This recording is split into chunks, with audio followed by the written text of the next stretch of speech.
लेकिन वो पता नहीं लगता वो जुड़ती भी हैं कि नहीं जुड़ती हैं, ये नहीं समझ आता, यहाँ दिखाई तो देता नहीं ज्यादा।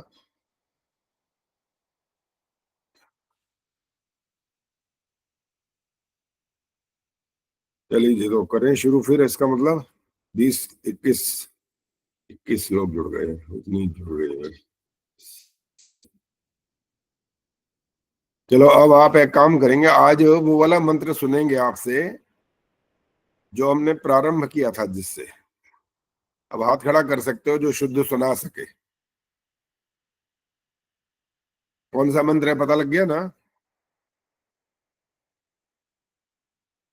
आदर्श ने हाथ खड़ा किया, उर्मिल ने, रवि बाला सिंगल, गीता तिवारी, शिक्षा शर्मा, ये हाथ खड़े दिखाई दे रहे हैं।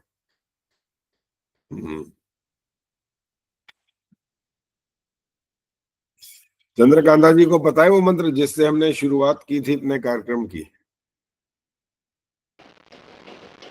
अर्थात जो हाँ, पहले से जब हम रोज बोलते थे, जो रोज प्रतिदिन जब भी होता था कार्यक्रम, वो कौन सा मंत्र था वो? ओम सहना भवतु। हाँ, ये आता है आपको? जी आता है। गलती तो नहीं होगी? जी मैं सुना चुकी हूँ पहले। तो गलती हुई थी उस दिन कि नहीं हुई थी? नहीं हुई थी, तब से आपने चेंज कर दिया था, बदल दिया था कि सबको आ गया, अब इसको चेंज करना चाहिए। नहीं, आज जरूरत, आज इसकी आवश्यकता है ना, इसीलिए तो ये वाला मंत्र बुलवा रहे हैं। जी चलो कोशिश तैयार हो जाओ करूंगी। फिर। हाँ करो हाँ करो, जी। कोशिश करो। ये तो ठीक तो करवाएंगे ही। चलो शुरू करो। ओम सहनावतु सहनौ भुनक्तु सह वीर्यं करवावहै तेजस्विनावधीतमस्तु मा विद्विषावहै।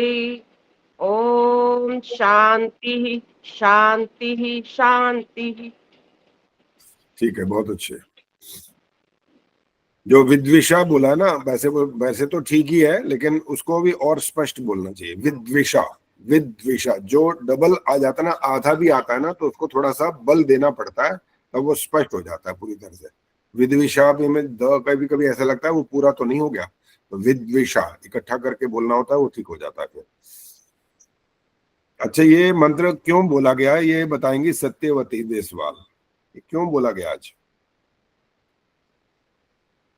आचार्य जी ये गुरु मंत्र है, गुरु शिष्य गुरु मंत्र। मंत्र है? अच्छा, गुरु शिष्य मंत्र है ये। हाँ जी। और इसकी आवश्यकता फिर क्यों होती है, क्या कारण है? अब हम गुरु से पढ़ने लगते हैं, कुछ सीखने लगते हैं, तब इस मंत्र को बोलते हैं। और भी कुछ लोग हैं जो इसका प्रयोग किसी और जगह पर करते हैं, वो पता है किसी को? तो हाथ खड़ा करना है। गीता ने हाथ खड़ा कर दिया, गीता बोलो। आचार्य जी भोजन के समय भी कई लोग मंत्र को इस्तेमाल। हाँ, वो समझते हैं कि ज्यादातर वो संघ के लोग होते हैं। पहले जनसंघ होता था ना, संघ शाखा जो लगाते हैं, वो इसका पाठ वहां पर करवा देते हैं। वो सहना ववतु सहनो भुनक्तु, भुनक्तु आ जाता है तो वो समझते हैं भाई ये तो खाने की बात हो रही है, तो भोजन की बात हो रही है, तो फिर यहाँ तो बोल ही देते हैं। तो उसमें शक्ति बढ़ाना, संचय करना, इकट्ठे बढ़ना, आगे सारे द्वेष ना करना, बहुत सारी जो बातें आ रही हैं, तो मुख्य रूप से उसका संबंध भोजन से नहीं है। क्योंकि एक मंत्र में अगर बहुत सारी बातें आ रही हैं तो उसका मुख्य देखना होता है कि ये इसका किसके साथ संबंध जोड़ा जाए। भुनक्तु में तो कोई आपत्ति नहीं है कि भोग करे होता है, वैसे से खाना पीना आदि भी होता है इसका मतलब। तो यहाँ पर जब हम इस मंत्र का पाठ करते हैं तो इसका गुरु और शिष्य से संबंध जोड़ करके चलते हैं, और इसका मतलब होता है कि आप कभी भी जो आचार्य अंतिम जी शब्द यहाँ पर। हाँ बोलो। नमस्ते आचार्य जी। हाँ नमस्ते जी, बीच में नमस्ते मत क्या करो जी।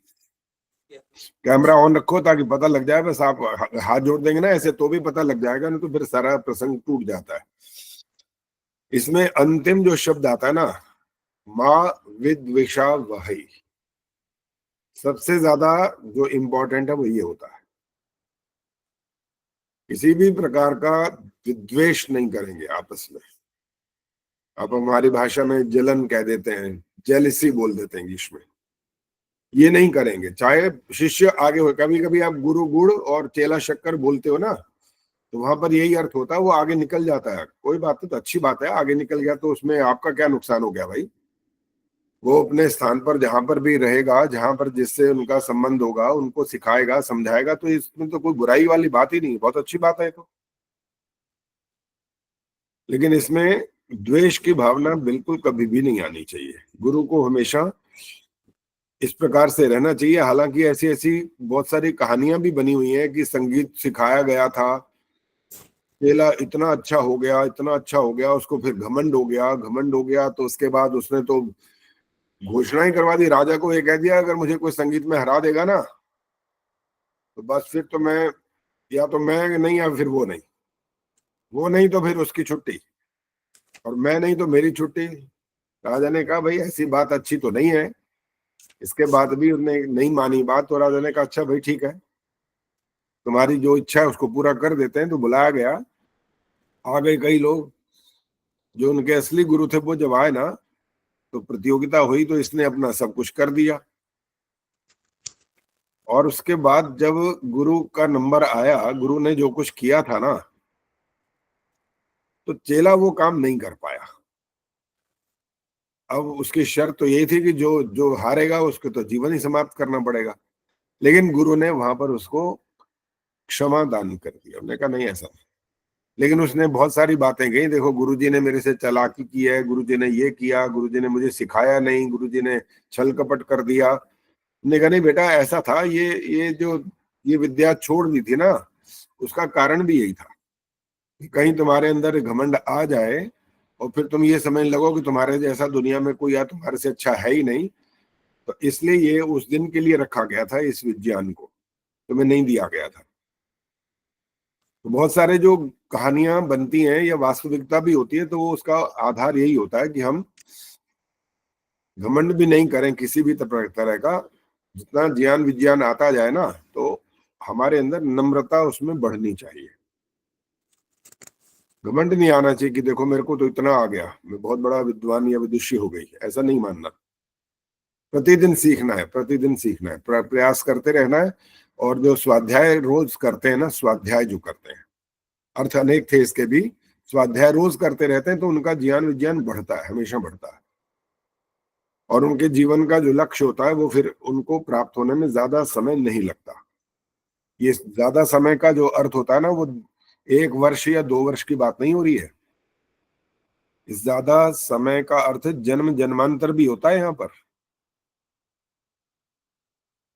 कारण ये है कि जब आप 4 अरब 32 करोड़ वर्ष तक ये सृष्टि को देखते हो कि चलती रहती है, तो ज्यादा समय का अर्थ केवल 2, 3, 5, 10 साल या 5, 10 जन्म की बात नहीं कर सकते। उसमें समय लगता है, बहुत समय लगता है, बहुत परिश्रम करना होता है।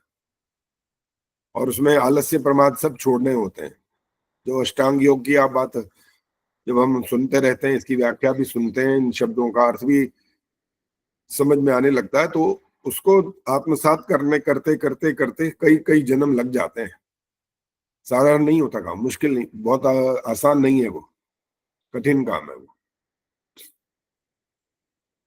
तो ये जो हमारा मंत्र है, ये हमें कुछ शिक्षण देता है, समझाता रहता है कि इसका हम ध्यान रखें और रोज प्रयास करें कि हमने अच्छा शिष्य भी बनना है और अच्छा गुरु भी बनना, दोनों काम कर सकते हैं। आर्य समाज के नियमों में आता ना, वेद का पढ़ना पढ़ाना, सुनना सुनाना, दोनों बातें आती है ना। वहां पर आप गुरु और शिष्य दोनों ही बनते हैं। पढ़ेंगे तो पहले शिष्य होंगे, पढ़ाएंगे तो आप गुरु बन जाएंगे, सुनेंगे फिर सुनाएंगे। तो दोनों बातें हमारे जीवन में साथ साथ चलती रहें तो हमारे को बहुत सारा उसका लाभ होता है। और हमारे जो कर्म जिसको हम कहते हैं, वो शुभ कर्मों में उनकी गति आगे बढ़ती रहती है। निर्मला देवी जी ने हाथ खड़ा किया, बोलो क्या कहना है। आचार्य जी, हमारे ये केंद्रीय विद्यालय संगठन है ना हमारा, के भी जितने भी, उनमें ये मंत्र सुबह मॉर्निंग असेंबली में हर रोज बोलते हैं। हाँ, ठीक है। मैंने केंद्रीय विद्यालय में लेक्चरर के पोस्ट पर काम किया है। आचार्य जी मैं इसका भावार्थ पढ़ूं? नमस्ते आचार्य जी। हाँ नमस्ते जी, पढ़ो जी, पढ़ो। ओम हे परमेश्वर, हम छात्र और शिक्षक दोनों की एक साथ रक्षा करें। हम छात्र और शिक्षक दोनों एक साथ साथ पोषण करें। हम दोनों साथ साथ मिलकर महान ऊर्जा और शक्ति के साथ कार्य करें एवं विद्या प्राप्ति का सामर्थ्य प्राप्त करें। हमारी बुद्धि तेज हो, हम एक दूसरे से ईर्ष्या ना करें। हाँ ठीक है, बहुत अच्छा है। चलिए अब हम कुछ सैद्धांतिक बातें भी करेंगे और कुछ आपको सूचना भी देंगे और संध्या में से भी कोई बात आपको बताएंगे आज। फिर आप जो कुछ पूछना चाहेंगे वो पूछ भी लेना।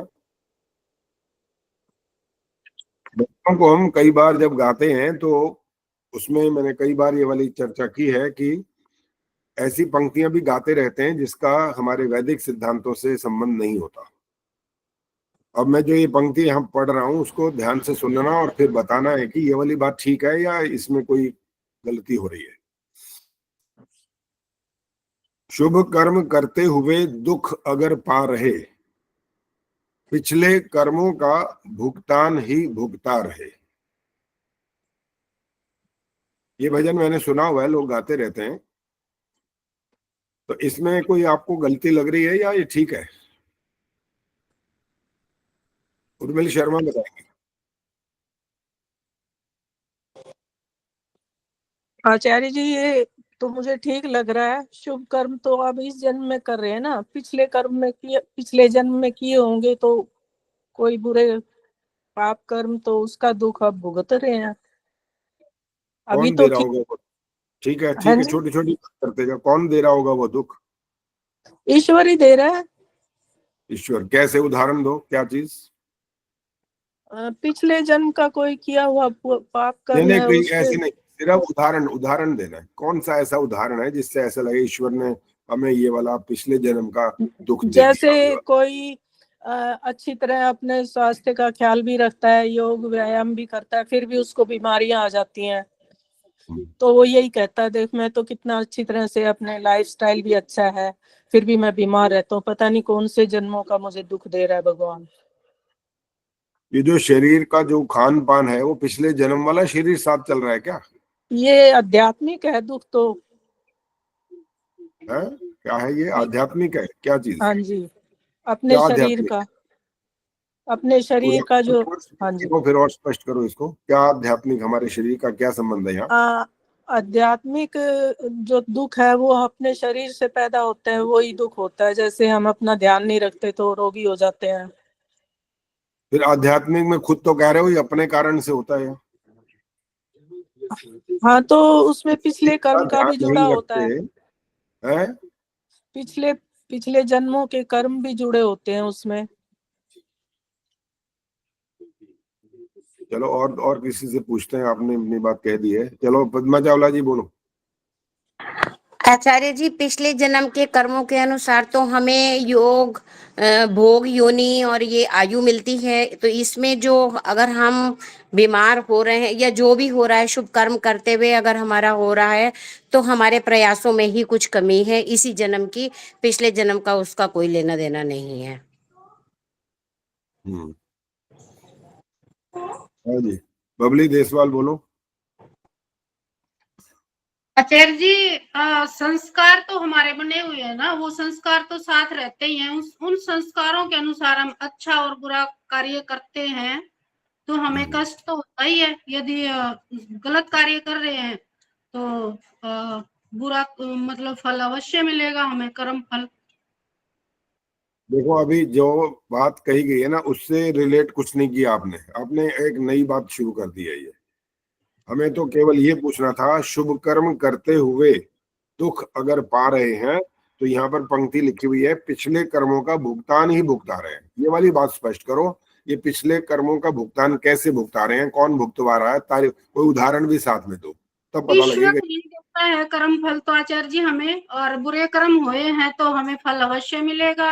लेकिन उदाहरण कहते सिर्फ हैं ये कि वाली बात हो गई। ठहरो ठहरो ठहरो, ये वाली बात हो गई है। हम पूछ रहे हैं उदाहरण दो ना। पिछले कर्म का भुगतान आप कर रहे हो तो ईश्वर दे रहा है। अब ये एक पहले तो आपने वाली बोला कि ईश्वर दे रहा है ये वाला फल। अच्छी कर्म करने बाद भुगतान दुख पा रहे हैं तो ईश्वर हमें फल दे रहा है। ये उदाहरण देना पड़ेगा ना। कि ऐसा उदाहरण दो जिससे पता लगे ईश्वर ने आपको ये दुख पहुंचाया। आचार्य जी, कर्म तो हम वर्तमान में कर रहे हैं, लेकिन वो संस्कार बने हुए हैं हमें पिछले जन्मों के, हमारे साथ जो संस्कार हैं। ठहरो, यही रुको। संस्कार बने हुए, संस्कार किसने बनाए? हमारे ही हैं वो संस्कार, तो पिछले जन्मों के आचार्य जी। तो संस्कार बने होने पर ये वाला अभी अर्थ स्पष्ट नहीं हुआ कि ईश्वर दुख दे रहा है। यहाँ पर संस्कार भी आपने बनाया, तो आप तो अपने आप कर रहे हो, फिर तो आध्यात्मिक में जोड़ देगा ना चाहिए आपको फिर ये वाली बात। ईश्वर का संबंध मत करो। गलत कार्य करेंगे तो फल तो देगा, वो न्यायकारी है। अभी देखो, सिर्फ फल देना और ये ईश्वर देता है, वो ऐसे देता है, ये सारे शब्द नहीं बोलने हैं। उदाहरण देना बहुत जरूरी है। बिना उदाहरण के बात स्पष्ट नहीं हो पाएगी। हाँ रवि बालाजी बोलो।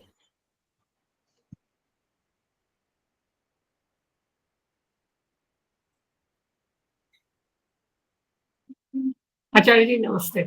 आचार्य जी, मैं पद्मा जी की बात से सहमत हूँ कि अगर हमें फिर भी दुख प्राप्त हो रहा है तो कहीं ना कहीं हमारे चाहे खान पान में कमी है, या हमारे कोई हम जो योगासन वगैरह करते हैं उसमें कमी है, कहीं हमारे इस बार हम कोई कर्म ऐसा कर रहे हैं जिसमें कमी है, इस वजह से हमें वो दुख मिलता है। चलो प्रेमानंद जी बोलेंगे अब। नमस्ते आचार्य जी। हाँ नमस्ते जी, बोलिए। आचार्य जी, मैं तो इस बात से बिल्कुल सहमत नहीं हूँ कि पिछले कर्मों का फल है, क्योंकि दुनिया आके कह जाती है जब कोई दुखी होता है कि तेरे कर्मों का कोई फल होगा जो तुझे मिल रहा है, तो उस वक्त बहुत ही चुभता है ये, क्योंकि मैंने अपने पे देखा है, मेरे साथ भी कभी सबके अप डाउन आते हैं। मैं ये कहना चाहूंगी कि ये जो कहा गया पिछले कर्मों का भुगतान है, भुगता रहे, ये एक अलंकारिक भाषा है कवि की। और अगर हम इसको पॉजिटिव रूप में लें, ये कह के कि हो सकता है मैंने किसी का किया हो तो किसी रूप में मुझे मिला, चलो अपने मन को समझाने के लिए हम ये कह सकते हैं, अदरवाइज ये सच्चाई नहीं है। क्योंकि यहाँ जब जन्म लिया है तो सुख और दुख दोनों आएंगे ही।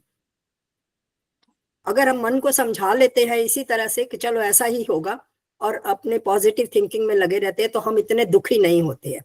बाकी ये देखा जाए कि पिछले कर्मों का भुगतान इस तरह से नहीं भुगताया जाता, वो तो तरीका। आपकी बातों में एक कंट्रोवर्सी चल रही है अब। हाँ जी, कही है, मैं समझना चाहती हूँ। समझा लेना, अपने मन को ऐसा मान लेना, समझा लेना, तो फिर सत्य तो नहीं रहेगा ना ये। फिर नहीं, सत्य नहीं रहेगा। ये मन को समझाना है कि मन दुखी ना हो सकता है ऐसे करके हम कर लेते हैं फॉर द टाइम बिंग, तो अपने मन की तसल्ली हो जाती है। लेकिन ये अलंकारिक भाषा है कवि की, इसमें सच्चाई ये नहीं है। इतना अलंकारिक भी नहीं है, बिल्कुल स्पष्ट जो शब्द कह रहे हैं, पिछले कर्मों का भुगतान ही भुगता रहे, इतना स्पष्ट तो उसने लिखा है। तो उसकी सोच है ना अपनी, कवि की अपनी सोच है इस तरह की। हम यही तो बात कर रहे हैं कि ये वाली बात कवि तो बहुत सारे लिखे बेटा, एक झोली में फूल खिले हैं, एक झोली में कांटे, कोई तो कारण होगा, तेरे बस में कुछ भी नहीं है तो बांटने वाला बांटे रहे, कोई तो कारण होगा। कवि तो पता नहीं क्या क्या लिख रहा है, इसीलिए तो हम वो तब तक ही हम मानते हैं जब तक हमें समझ नहीं आती। जब समझ आ जाती है तो फिर हम इन बातों में उलझते नहीं है। इसीलिए अपने मन को समझाने वाली जो बात है ना, सत्य समझाना है। अपने मन को खामखा की झूठी तसल्ली नहीं देनी ना। सत्य का अर्थ क्या होता है? जो जैसा है वैसा जानना, मानना, बोलना, लिखना, व्यवहार करना। मैं उदाहरण देना चाहूंगी कि अगर मैं पूरी तरह डिटेल में तो नहीं जाऊंगी, लेकिन कभी कभी ऐसा दुख आता है कि इंसान से होता है, और बड़े लोग आके यही बात कहते, कुछ कर्मों का फल तो होगा, कुछ कर्मों का फल तो होगा, ऐसा ऐसा सबने कर्मों का फल तो पाना। उस वक्त बड़ा दुख होता है कि तुम क्या कर्म कर रहे हो मैं जानती हूँ, लेकिन तुम सुखी हो इसलिए तुम बातें कर रहे हो। समूह के लोगों के कहने का हम मापदंड नहीं मान सकते। हाँ जी, अधिक संख्या में कोई अगर कोई बात कहने लग जाए तो वो कोई प्रामाणिक बात नहीं हो जाती है, नहीं होती। इसलिए उनकी बातों को तो एक कान से सुन के दूसरे से निकालना पड़ता है। वहां पर आप शास्त्रार्थ नहीं कर सकते, ये बात ठीक है। शास्त्रार्थ करने का तो मतलब ही नहीं है, क्योंकि उन्होंने जो जबान तो किसी की बंद नहीं होती। उस समय कंट्रोवर्सी वाली बात जो आ रही है उस समय मौन रहना ठीक होता है। हाँ, अगर जब कोई व्यक्ति इस बात को समझना चाहे और आपको लगता हो कि आपका अपना है और ये बात आपकी ध्यान से सुनेगा, तर्क वितर्क भी थोड़ा बहुत करेगा, तो उसको समझाना ठीक है। एक बहुत बड़ा समूह आ जाए ना और उसके सामने आप ये बोल पड़े ना, वो थोड़ी देर में नास्तिक बोल देंगे आपको।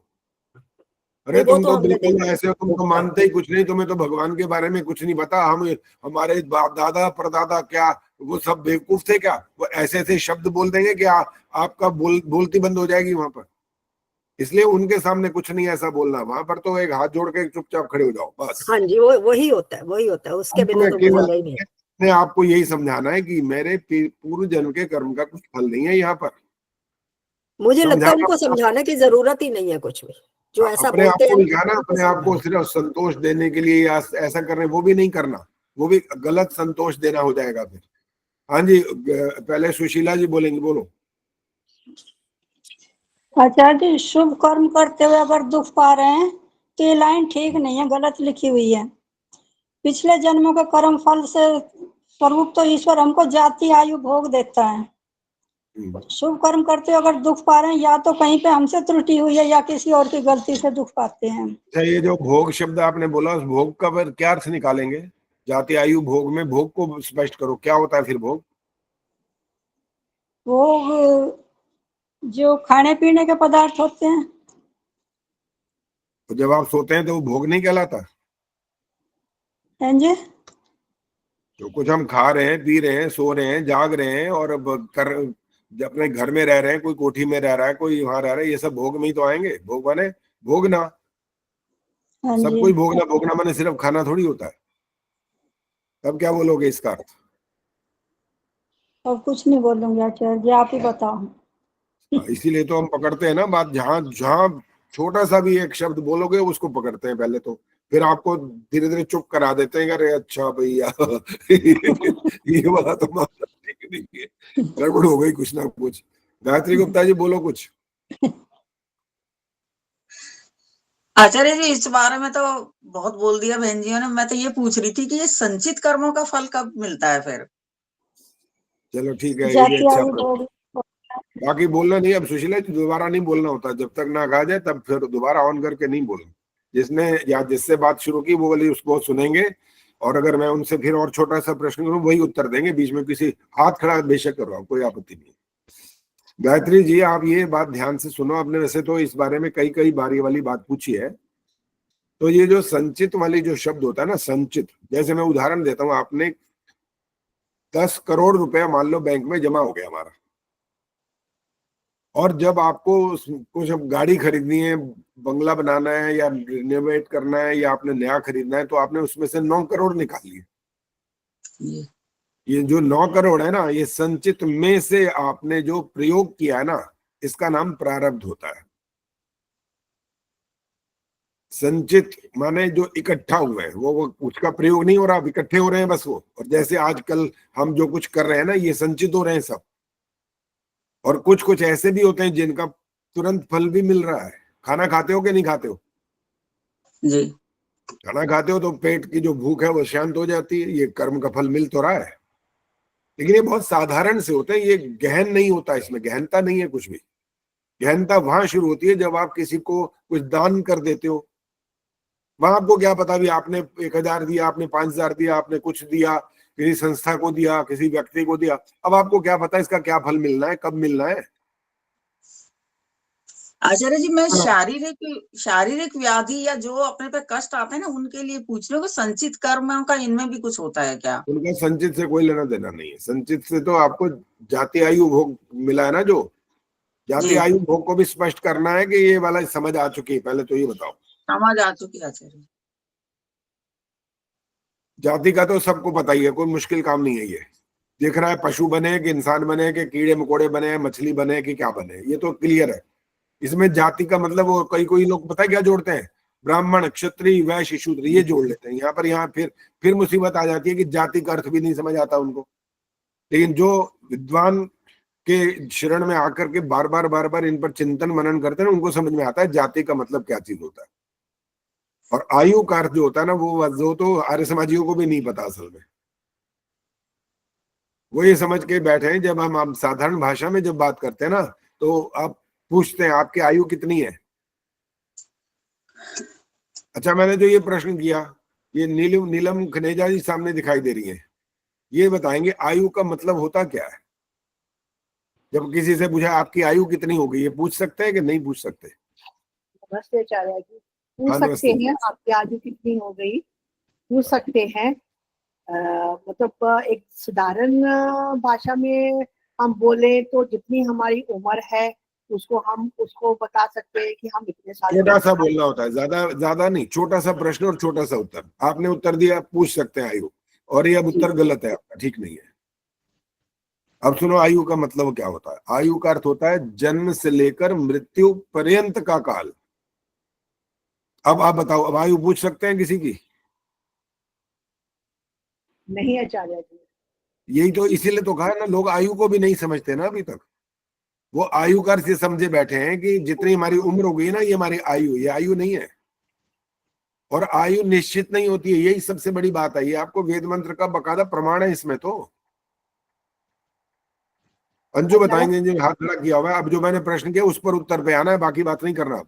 वेद मंत्र में कौन सा प्रमाण है कि आयु आपकी निश्चित नहीं करके भेजा है ईश्वर ने? बताओ।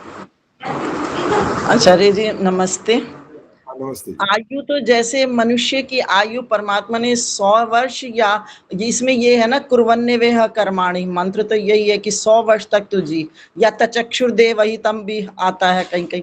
तो ये मंत्र हैं जो ये सिद्ध करते हैं जैसे मनुष्य की आयु 100 या उससे अधिक भी हो सकती है, हमारे प्रयत्न से हम उसको घटा बढ़ा सकते हैं। और दूसरा, जैसे कुत्ते की आयु है वो 14-15 साल से ज्यादा नहीं होती, और कछुए की जो है वो 400 वर्ष से भी अधिक हो सकती है, या 400 वर्ष हो सकती है। इस प्रकार हर एक जाति की जो जिस जाति में वो जन्म लेता है वो उतनी आयु लेके आया है। और उसमें से वो अलग बात है कि कभी जैसे मनुष्य में ही है 100 वर्ष की आयु लेके आया है, पर उसमें तो उसके बाद किसी ने उसको वो कर दिया, मार दिया, या किसी के उससे, या कोई गलत उसके अपने व्यवहार से वो मर गया, कोई फेफड़े खराब होने से, शारीरिक व्याधि से, तो वो जो आयु है वो घट जाती है इस प्रकार से, और वो अपनी पूर्ण आयु। ठीक है, ये इसका अर्थ ये निकल आया कि हमारे हाथ में, ये तो हम नहीं कह सकते कि 100% हमारे हाथ में सब कुछ, ऐसा तो नहीं कह सकते। सिर्फ इतना कह सकते हैं कि हमारे को स्वास्थ्य के नियमों का पालन करने पर हम अपने स्वास्थ्य को अच्छा बनाए रखते हैं तो ज्यादा जी जाते हैं। और अगर स्वास्थ्य के नियमों का ध्यान नहीं रखते, ऊबड़ खाबड़ खाना पीना रहना सहना सब अंट बंट बेकार हो जाता है, तो फिर जल्दी मर जाता है। तो आयु को ईश्वर ने निश्चित करके नहीं भेजा। अब यहाँ एक और बीमारी खड़ी होती है, जो आर्य समाज के लोग हैं ना, वो भी ये वाली बात बोलते हैं। सुनो वो क्या कहते हैं। वो ये कहते हैं आपके सांस निश्चित करके भेजे हैं उसने, आपके प्राण बिल्कुल निश्चित करके भेज रखे हैं। फिर हमारा यहाँ प्रश्न खड़ा हो जाता है, एक ने किसी को गोली मार दी तो प्राण निश्चित थे क्या? फिर इसके प्राण निश्चित है तो भाई इसने तो भगवान के काम को पूरा कर दिया फिर तो, क्योंकि भगवान ने प्राण निश्चित करके भेजे थे और इसने गोली मार दी, तो प्राणों का जितने समय तक का विधान ईश्वर ने किया था, तो गोली मारने वाले ने फिर दोष क्या किया? उन्हें तो ईश्वर के काम को पूरा कर दिया, फिर तो फिर उसको दंड किस बात का? अब इसके बाद दो पक्ष हैं यहाँ पर। अब प्रश्न करूंगा आपसे, रवि वाले जी माइक ऑन करो जी। चाहे आप प्राण की बात करो, चाहे दिन और समय की बात करो, कि आयु निश्चित अगर ईश्वर ने करके भेजी थी, और एक उदाहरण दिया किसी ने गोली मार दी। अब जिसने गोली मार दी वो इसने जो कुछ भी किया, हम अब अपराध से या पाप नहीं बोलना चाहते भी, सरकार दंड देगी कि नहीं? सरकार उसको दंड देगी। बस छोटा सा उत्तर चाहिए, ईश्वर दंड देगा कि नहीं?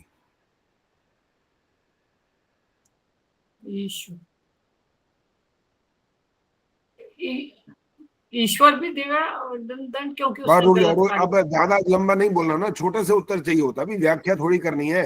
छोटा सा दंड देगा कि नहीं, हाँ या ना, इतना जवाब देना है। और आपने कहा दोनों दंड देंगे, ये वाली बात आ गई ना।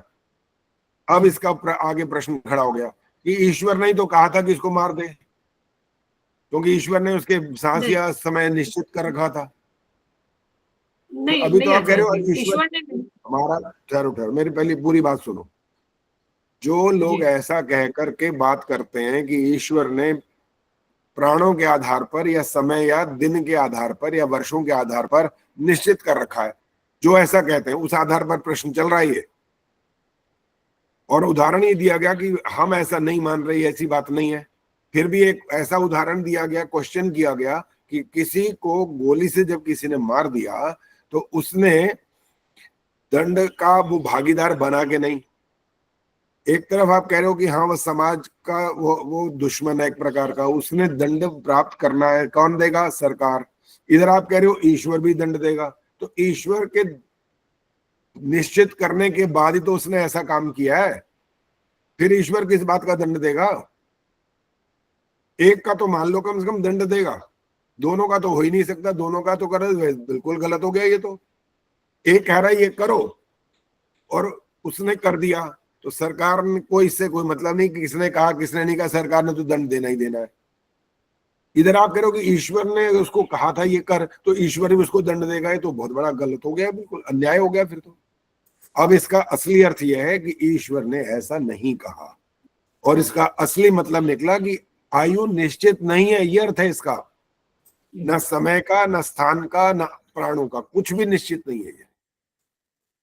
और जबकि आर्य समाज वाले भी ज्यादातर ये बोलते हैं, जो 70 साल के होने वाले हैं ना, उनको अभी तक यही समझ में आया भगवान ने सब कुछ फिक्स करके भेज रखा है, आप कुछ नहीं हो उसके सामने, आप उसकी इच्छा के बिना पत्ता तक नहीं हिलता, ये बोलते हैं। यहाँ पहुंचते हैं धीरे धीरे। और जब किसी कोई अपना घर बदल के दूसरी जगह पहुंचता है ना, और जाते ही दुर्घटना हो जाए, रास्ते में हो जाए, देखा ईश्वर ने ये करा था, बिल्कुल फिक्स कर रखा था कि बेटा तू घर बदल और रास्ते में तेरी मौत हो जाएगी। कितनी अज्ञानता की बातें करते हो। सारी दुनिया के अंदर जहां जहां वो आज तक कर्म कर रहा है, तब नहीं बोले आप एक बार भी, तब नहीं बोले कि आज इसको नौकरी लग गई या आज इसका ये नुकसान हो गया, आज वो हो गया। मैं नुकसान होता ही आप सीधा ऊपर की तरफ देखते हो कि ईश्वर ने ये फैसला कर रखा था, तेरे पूर्व जन्म के कर्म का फल देना था। फिर हम जब पूर्व जन्म के कर्म का फल वाला वाक्य बोल जाते हैं, तो जिसके माध्यम से ये होता है, तो अर्थ क्या निकलता है? पहले तो ये बताओ, वो इसको पिछले जन्म में जानता भी है? और ये कहां से प्रमाण निकलेगा कि वो भी मनुष्य था और ये भी मनुष्य था? ना तो वो जानता, ना ये पता कि वो मनुष्य थे दोनों, और इसने आपस में क्या लेन देन किया था, कुछ नहीं पता। फिर भी हमारे मुंह से यही बातें निकलती रहती है, क्या ये पूरे पिछले जन्म के कर्म का फल दिया ईश्वर ने। ईश्वर ने इतना स्पष्ट बोलते हो कि इसमें कोई संदेह नहीं बचता कि आपने बोला क्या है। बिल्कुल स्पष्ट बोलते हो कि ईश्वर ने तुम्हारे किसी जन्म के कर्म का फल दिया है ये। और फिर अब इसका उत्तर यह है, मान लो चोरी हो गई, अब उदाहरण आ गया, चोरी हो गई और ईश्वर ने तुम्हारे किसी जन्म के कर्म का फल दिया, तो मुझे बताओ ये पुलिस थाने जाकर के ये रिपोर्ट लिखवाने की जरूरत क्या है? क्यों? इसका मतलब तो है ईश्वर का विरोध करने तो जा रहे हो, ये मतलब निकला इसका तो कि ईश्वर ने तुम्हारे कर्म का फल दिया और तुम लड़ रहे हो ईश्वर से। किस बात से लड़ रहे हो? या तो ये बोलो ये ईश्वर ने नहीं किया तब ठीक है, और वास्तव बात भी यही है, ईश्वर ने ये सब नहीं किया, वो नहीं करता ये काम। मैंने एक बार पौने घंटे का ये वाला प्रवचन दिया था, ईश्वर क्या नहीं करता, क्या करता है मैं तो पता नहीं, दुनिया क्या क्या बोलती रहती है, क्या नहीं करता ये समझाया था बहुत देर तक। आपके घर में जो खाना पकता है ना, ये तो दिख रहा है ना स्पष्ट कि आप पकाते हो, ये तो दिख रहा है, स्पष्ट दिख रहा है, तो आपको कोई दिक्कत नहीं है यहाँ पर। लेकिन बाकी बातों को जो आपको दिखाई नहीं दे रही होती, वहां पर ठोक देते हो ईश्वर का नाम फटाफट, वहां देर नहीं लगाते, क्योंकि कुछ दिखा नहीं, पता नहीं लगा तो सीधा ईश्वर। भैया ईश्वर का ऐसा काम नहीं होता है। ईश्वर का काम क्या होता है? सृष्टि को पैदा करना। आप कर सकते हो, जवाब देते जाओ। विष्णु प्रिया जी, जब माइक ऑन करो। जी आचार्य जी नमस्ते। बात है, ईश्वर मनुष्य सृष्टि पैदा कर सकता है? नहीं जी। सृष्टि को चला सकता है? नहीं। सृष्टि को समाप्त कर सकता है? जी नहीं। सब जीवों के कर्मों का फल दे सकता है? जी नहीं। तो काय का 30 मार्का बनता है फिर ये कर ही नहीं सकता ये सारे काम। और इसका अर्थ ये थोड़ी कि हर काम ईश्वर करता है, इसका ये अर्थ कहां निकल आया? यही तो मूर्खता करते हैं हम। जब ये देखा ना ये हमारा, हमने नहीं किया, तो बस फिर सीधा ईश्वर। अरे भैया आपके अलावा भी तो दुनिया में लोग हैं कि नहीं है? पशु पक्षी, आध्यात्मिक दुख, आदि भौतिक दुख, आदि देव किस बात के बनाए गए? इसीलिए हैं ये कि आपके अतिरिक्त और जीव जंतु भी हैं, मनुष्य भी हैं और प्रकृति भी है। ये तीनों के कारण से होते हैं बहुत कार्य। आप अगर उसका खुद कारण नहीं है ना मुख्य रूप से, तो दूसरा कोई कारण होता है।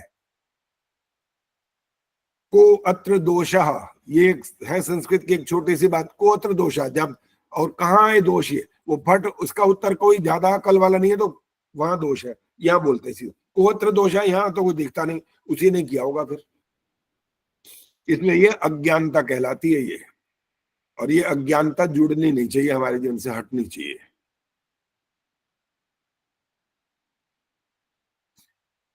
आचार्य जी एक क्वेश्चन पूछ सकती हूँ? हाँ बिल्कुल पूछो जी।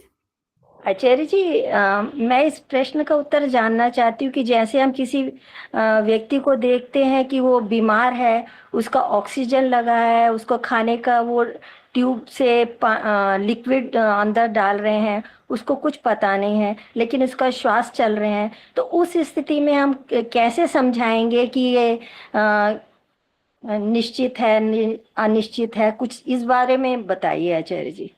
क्या निश्चित अनिश्चित? आयु? तब सब लोग ये बोलते हैं ना कि श्वास निश्चित है, जितनी श्वासें हैं उतना तो इनको रहना ही पड़ेगा। अब कष्ट में सब तरफ उनका ट्यूब ही लगा है, परेशान है, दुखी है, तो और लेकिन रखा हुआ है, कई बार वेंटिलेटर पे भी रख देते हैं, तो उस स्थिति में क्या कहा जाएगा? किसी को हमें समझाना होगा तो हम कैसे प्रश्न स्पष्ट नहीं हो रहा असल में। जब तक आप प्रश्न को उस शब्द स्थान तक नहीं लाओगे तब तक उत्तर नहीं मिलेगा। आप इसमें पूछना क्या चाहते हो? इसकी आयु बची हुई है, भी ये कहना चाहते हो? नहीं उन लोगों जिनके घर का व्यक्ति ऐसा बीमार है, तो उन लोगों को सांत्वना देने में क्या यही कहा जाएगा कि इनकी जितनी श्वास है उतना चल रहा है, या कोई और कारण बताएंगे कि ऐसी स्थिति है तो उसको क्या बोला, किन शब्दों में उनको सांत्वना दी जाए? आपसे उन्होंने सांत्वना मांगी है, पहले तो ये बताओ। जैसे आचार्य जी कोई अपना रिश्तेदारी होता है तो वहां तो बोलना ही पड़ता है ना, वहां की बात कर रही हूँ। बोलना पड़ता है तो बहुत सोच समझ के बोलो। हाँ वही पूछना चाह रही हूँ आचार्य जी, वही समझ में नहीं आता कि तब क्या बोला जाए। देखो, प्रत्येक स्थान पर व्यक्ति को बोलने से बचना होता है। पहली बात, अगर वो हाँ बोलेगा, सत्य बोल देगा तो लड़ाई हो जाएगी। वो आपसे पिंड छुड़ा लेंगे कि ये कौन आ गई भाई आज, ये क्या बोल रही है। वैसे आप बोलोगे क्या? नहीं तो क्या बोलोगे? अपनी तरफ से समझाओ, आप क्या बोलना क्या चाहते हो पहले ये बताओ, क्या बोलोगे वो, फिर मैं आपकी बात को क्या बोलोगे। अगर देखो आप ये वाली बात आपको बतानी पड़ेगी ना कि हम क्या बोले। मैं कह रहा हूँ आप क्या बोलना चाहते हो पहले तो वो बताओ, फिर मैं बताऊंगा ये मत बोलो, ऐसा बोलो। आप क्या बोलना चाहते हो पहले तो ये स्पष्ट करो ना। आचार्य जी, या तो उनकी हाँ में हाँ मिलाओ, हाँ भाई आप इतने श्वास रह गए हैं तो इसलिए अब इतना कष्ट है, कष्ट झेल रहे हैं वो, या तो उनको खुश करने के लिए उनकी हाँ में हाँ मिलाओ, या फिर चुप रहना पड़ेगा। लेकिन मैं अपने जानने के लिए पूछना चाहती हूँ कि क्या जानने के लिए सुन लो। देखो जी, ईश्वर की व्यवस्था को कोई नहीं जानता, ठीक है। हम ये बात नहीं समझ सकते क्योंकि गीता के अंदर और बहुत सारे ऐसे श्लोक और मंत्र हो सकते हैं जहां पर बोला गया गहना कर्मणो गति ही। हम ये बात नहीं कह सकते कि हमारे कितने श्वास बचे हुए। हम कैसे हैं? हम आत्मा है, हम अल्पज्य जीवात्मा है। जो अब मैं इतनी लंबी बात कर रहा हूँ ना, वहां ये वाले लेक्चर नहीं चलेंगे, वहां नहीं चल सकते ये। वहां पर सिर्फ आपको पहले पूरा बात को समझना है, फिर जिस्ट के रूप में जो बोलना है कि हम नहीं जानते इसके बारे में। हम तो केवल मात्र हाथ जोड़ सकते हैं ना ईश्वर के सामने, डंडा लेके तो लड़ नहीं सकते कि ईश्वर तुम ऐसा क्यों नहीं कर रहे हो, वो तो हम कर नहीं सकते। तो हम तो ईश्वर से केवल प्रार्थना कर सकते हैं। हमें नहीं पता कि हमारा जीवन कितना बचा हुआ है, हमें नहीं पता इस बारे में। हम प्रयास कर सकते हैं। हम बचपन से जब पैदा होते हैं वहां से लेकर के पहले तो माता प्रयास करती है बच्चे को ठीक से बनाने का, उसको पालने पोसने का, पिता फिर रक्षा करने का, उसको पढ़ाने लिखाने के, सारे जीवन भर की पूरी जो कार्य प्रणाली वो शुरू होती है। और सब चीजों में दिख रहा है कि हमारा प्रयास चल रहा है, हमारा प्रयास चल रहा है। और इस प्रयास का अर्थ ये मत समझिए कि जो आप प्रयास कर रहे हैं आप कहोगे मैं पूर्ण रूप से सफल हो जाऊंगा, ये आवश्यक नहीं है। आपके हाथ में बहुत कुछ है लेकिन सब कुछ नहीं है, क्योंकि जो सब कुछ नहीं है ना, इसका ये अर्थ नहीं होता कि ईश्वर के हाथ में, ये मतलब नहीं है। इसका अर्थ ही होता है आपने पेपर दिया, परीक्षा दी, बच्चा स्कूल गया, पढ़ाई की, उसके बाद रिजल्ट आपके हाथ में नहीं है, तो इसका अर्थ ये कैसे निकला कि ईश्वर के हाथ में? किसके हाथ में ये पता लग रहा है? आप गए नौकरी करने के लिए, आपका इंटरव्यू हुआ और आपने सोचा भगवान आज मेरी नौकरी लग जाए, बड़ा आप प्रार्थना तो बेशक करोगे, क्योंकि आपको और इसके अलावा कुछ आता नहीं है। अब वो भगवान मेरी आज नौकरी जरूर लगा देना, आज ये कर देना, और नौकरी लग गई, तो आपको कैसे पता लगेगा ईश्वर ने लगवाई है? ईश्वर आपकी नौकरी नहीं लगवाता भाई, ना ये आपकी नौकरी छुड़वाता है। आपका व्यवहार, आपका कार्य, आपकी योग्यता, आपके प्रमाण पत्र, आपके सारे जो व्यवहार है उससे हो रहा है सब कुछ। ईश्वर का इसमें कोई लेना देना नहीं होता। इसीलिए मैंने ये वाला जब विष्णु प्रिया से किया था, आप मनुष्य का मतलब था हम सब, चाहे साइंटिस्ट हो चाहे कोई भी हो। पहले जब पैदा होंगे तो कौन साइंटिस्ट कहाँ से आ जाएगा? पहले तो पैदा ही होंगे, अभी तो कुछ होगा ही नहीं कुछ, यहाँ पर नाम मात्र ही होगा जो होगा। ये सारा का सारा जितना ज्ञान विज्ञान प्रकरण चलता है, ये इसके लिए प्रयत्न चल रहा होता है, सारा हमारा प्रयत्न चलता है। हमारा का मतलब समाज भी शामिल है, लाभ वाला दृष्टिकोण भी शामिल है, हानि वाला भी शामिल है। और हानि का मतलब मृत्यु भी होता है। हानि माने ये नहीं होता कि मृत्यु हो गई तो समझ लीजिए ईश्वर के पास पहुंच गए सीधा। जब दुर्घटना आदि कुछ हो जाती है तो वहां ईश्वर का लेना देना नहीं होता है। अभी कारण ढूंढो, कारण कौन है वहां पर? कारण कौन है? कोई भी हो सकता है, ड्राइवर हो सकता है, कोई व्यक्ति सामने हो सकता है, कोई कुत्ता गधा आगे आ सकता है, पता नहीं कितने कारण होते हैं। हम उन कारणों को बिल्कुल एक किनारे रख के सीधा ईश्वर, और कुछ सोचता ही नहीं बस हमारे को। ये अज्ञानता कहलाती है, ये ज्ञान नहीं है इसका नाम। उस अज्ञानता को छोड़ने का मतलब होता है जब यम नियम में आप चलेंगे ना, अहिंसा सत्य आ गया, यही नंबर आ गया पहले 8वें तक तो पहुंचना तो बहुत दूर की बात है। ये तो पहले में आप पकड़ में आ गए कि सत्य नहीं समझ सके आज तक। और स्वामी दयानंद ने आर्य समाज के नियमों में कितनी बार सत्य का शब्द का प्रयोग किया है। सब सत्य विद्या और जो पदार्थ विद्या से जाने जाते हैं उन सब का आदिमूल परमेश्वर है। सत्य के ग्रहण करने, कितनी बार सत्य शब्द को जोड़ा, किस लिए जोड़ा था? यही तो आधार है हमारे मनुष्य जीवन को आगे ले जाने का। ये नहीं समझ में आया तो कुछ नहीं आया, बेकार है सब। खाना पीना, बच्चे पैदा करना, ये सब कर सकते हैं। छोटे से इतने से कीड़े होते हैं, बताओ, इतने दिखते भी नहीं, उनके भी बच्चे पैदा होते हैं, बताओ। सारे काम वो करते हैं, हमारे जैसे पढ़ लिख नहीं सकते बस, इसीलिए उनका नाम भोग योनि है और आप उभय योनि में। आप कर सकते हो ये काम, लेकिन नहीं करोगे तो फिर ये बनोगे, फिर और क्या करोगे? फिर जाना पड़ेगा उन योनि में भटकने के लिए। नान्यः पंथा विद्यते अयनाय, और कोई रास्ता नहीं है। क्या था वहां? तमेव विदित्वा अति मृत्यु मेति। उसको जान करके ही आपका कल्याण होना है, नहीं तो नहीं हो सकता। और उसको ठीक जानना, इसका शुद्ध ज्ञान से संबंध होता है। शुद्ध ज्ञान, शुद्ध कर्म, शुद्ध उपासना, तीनों चाहिए। तीनों में से एक भी कम हो गया, गया, मोक्ष नहीं होगा, फिर फंसे रहेंगे इस दुनिया। हाँ जी बोलो। आचार्य जी, इसी से रिलेटेड मेरा क्वेश्चन है जो अभी सुषमा दीदी ने पूछा है। उन्होंने पूछा है कि वेंटिलेटर पे आदमी पड़ा हुआ है, फूड पाइप लगी हुई है, यूरिन पाइप लगी हुई है, लेकिन मेरा क्वेश्चन ये है कि ये दुख आया क्यों? उसके शरीर के अंदर उसने अपने शरीर के नियमों का, स्वास्थ्य के नियमों का पालन नहीं किया।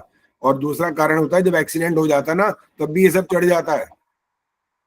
एक्सीडेंट ईश्वर ने नहीं करवाया, बस सारी बात का दारोमदार टोटल मिलाकर घूम करके इसी बात पर आना है। कुल मिलाकर के हमारे इन प्रश्नों को करने का अर्थ यही होता है कि ईश्वर ने ये किया कि हमने किया। हमने का मतलब मैंने भी औरों का नाम भी ले दिया, पशु पक्षी, और आप भी शामिल है, दूसरे मनुष्य भी शामिल है। कोई जानबूझ करके भी कर सकता है, कोई अनजाने में भी हो सकता है।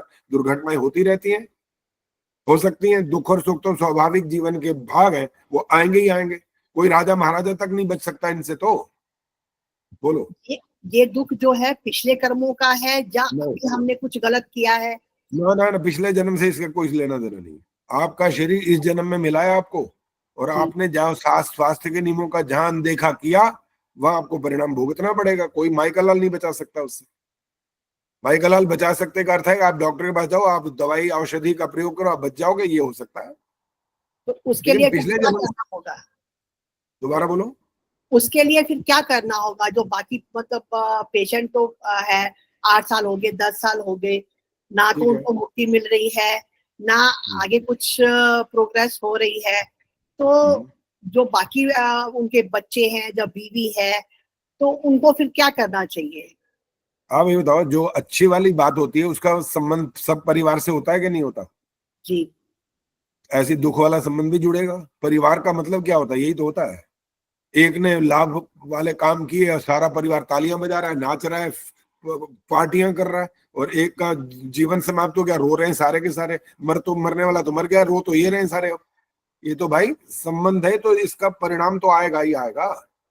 आपको अगर इससे बचना है ना, अगर हाँ ये वाली बात पूछनी चाहिए थी, नहीं पूछी किसी ने। अगर इससे बचना चाहते हो तो मोह त्याग दो बस। आचार्य जी, मोह कैसे त्याग कीजिए, हस्बैंड है तो? हाँ वो ठीक है, छोटा छोटा प्रश्न करो, उत्तर देते जाएंगे। आप ये मान कर बैठे हो कि मेरा है सब, इसलिए मोह हो रहा है।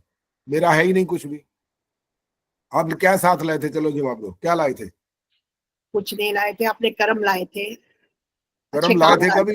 अभी ठहरो, गोलमाल शुरू हो जाएगा। कर्म लाए थे का मतलब धीरे धीरे छोटा छोटा प्रश्न क्या करो, फिर अगला उत्तर भी साथ में जोड़ना पड़ता। नहीं तो आप आए थे अकेले खाली हाथ। जी जी आचार्य, कुछ नहीं लाए थे, सब आपको मिला यहाँ पर। जी ठीक है जी। कर्म लाए थे नहीं कह सकते, कर्म करने के लिए आए हो, ये बोलो। जी, कर्म करने के लाए लिए। थे का मतलब है कि फिर वो इसी चक्कर में फंस जाओगे कि मेरे पिछले कर्म का फल, दुख आएगा तब भी यही बोलोगे, सुख आएगा तब भी ये बोलोगे। नहीं है, यहाँ पर नया सब कुछ शुरू होता है। जन्म होने का मतलब आपका नया कार्यक्रम शुरू। जी सर, जी खाली हाथ आते हो, और धीरे धीरे पता है हमारा मोह पैदा कौन करता है? माँ बाप पैदा करते हैं सबसे पहले तो। जी, जो मेरा मेरा मेरा ये करते रहते हैं ना, इसी से बच्चा सब सीखता है, एक एक वाक्य को सीखता है, एक एक शब्द को सीखता है, वही बोलता है। आप एक जरा सा गिरा, आप यूं दिखाते हो, मार इसने मारा तेरे को।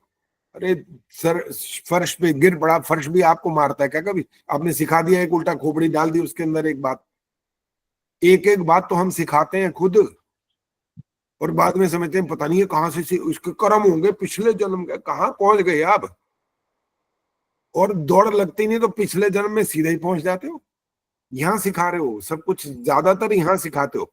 पिछले जन्म के संस्कार होते हैं, इसमें कोई आपत्ति नहीं है। जब आप हवन भी कर रहे हो तो ना, बोलते हो उद्बुद्ध स्वाग्ने प्रति जागृही, वहां भी उद्बुद्ध करने की बात करते हो अग्नि को। तो उद्बुद्ध यहाँ भी होते हैं, लेकिन अगर आप प्रबल बनाओगे ना अपने आप को, वो काम किसके हाथ में पता है? केवल माता के हाथ में, बाप के हाथ में नहीं है। तो आचार्य जी, मतलब उस टाइम पे वाइफ को, जब बच्चों को सांत्वना देनी हो वाइफ ने अपने बच्चों को, तो उस समय क्या शब्द और क्या उनको बोले? तो कई बार कष्ट, दोबारा बोलो, क्या बोला? किस समय? जैसे हस्बैंड को प्रॉब्लम है, वो बेड रिडन है, 8 साल और 10 साल हो गए, वाइफ है साथ में, बच्चे हैं साथ में, तकलीफ तो उनको भी हो रही है। उनको देखते हुए जब वो तकलीफ में है तो नेचुरली वो भी तकलीफ में होंगे। तो उस समय अपने आप को कैसे संभाले और कैसे समझाए? ये एक बात सोचो, आप जिस समय संभालने की बात करो, कितने साल के हो गए हो तब? मैं समझी नहीं आचार्य जी। आप जिस समय उनको संभालने की बात कर रहे हो, आप अपनी बात कर रहे हो फिलहाल, औरों की बात मत करना। कितने साल के हो गए जब आप उनको संभालने की बात कर रहे हो? मैं अभी भी नहीं समझी आचार्य जी। मैं कह रहा हूँ मतलब आप उस समय 60 साल के हो, और कोई आपका 60 आपका बड़ा सास ससुर कोई भी वो और वो है, तो 60 साल तक आपने अपने आप को समझाया नहीं, अब क्या समझाओगे फिर? क्योंकि अभी तो वो बेड रिडन है, उनको सारा काम उनका करके देना है आपको, और आप भी कई बार टूट जाते हो ये सब करते हुए। तो उस समय ये इस न टूटने देने के लिए प्रारंभ से परिश्रम करना पड़ता है, ये मतलब है इस बात का। इसीलिए पूछ रहा हूँ कितने साल के हो गए हो जब आप ये नहीं कह रहा हूँ कितने साल से सेवा कर रहे हो, ये नहीं कह रहा हूँ। आप जिस उम्र तक पहुंच चुके हो, पर आप अपने से बड़े या छोटे, चाहे कोई भी घटना घटी हो, आप उसके लिए दुखी हो रहे हो और लगे हो, और पता नहीं कई बार तो कहते हो भगवान इससे छत उठा ले, ऐसा भी बोलते हो, दुखी होते रहते हो। तो वो जो बात अब दुखी होने की बात आ रही है ना, इस बात को अपने आप को समझाने में 60 साल लग गए, तब भी समझ नहीं आई है। कब समझानी कब थी? वो मदालसा से सीखना पड़ेगा। मदालसा सुना हुआ है? मदालसा नाम नहीं आचार्य जी। उसके बच्चे पैदा होते रहे और वो भेजते रही, गुरु जाओ बेटा, चलो चलो, राजमहल नहीं है तुम्हारा, कुछ नहीं है, चलो यहाँ नहीं रहना, इसमें फंस जाओगे, कुछ नहीं मिलेगा, तुम्हारा उद्देश्य दूसरा। ये माँ सिखा सकती है, कोई नहीं सिखा सकता, क्योंकि माँ के पेट में होता है ना बच्चा, वो वहां भी सिखा सकती है। और शुरुआत वहीं से ही होती है, संस्कार वहीं से बनते हैं। जब पैदा हो जाते तब भी माँ सिखाती है, लेकिन मुसीबत यह है कि आज तो सारी दुनिया की माँ नौकरी करने और बिजनेस करने में लगी हुई, उनको पता ही नहीं है करना क्या है, वो कहाँ पता है बात।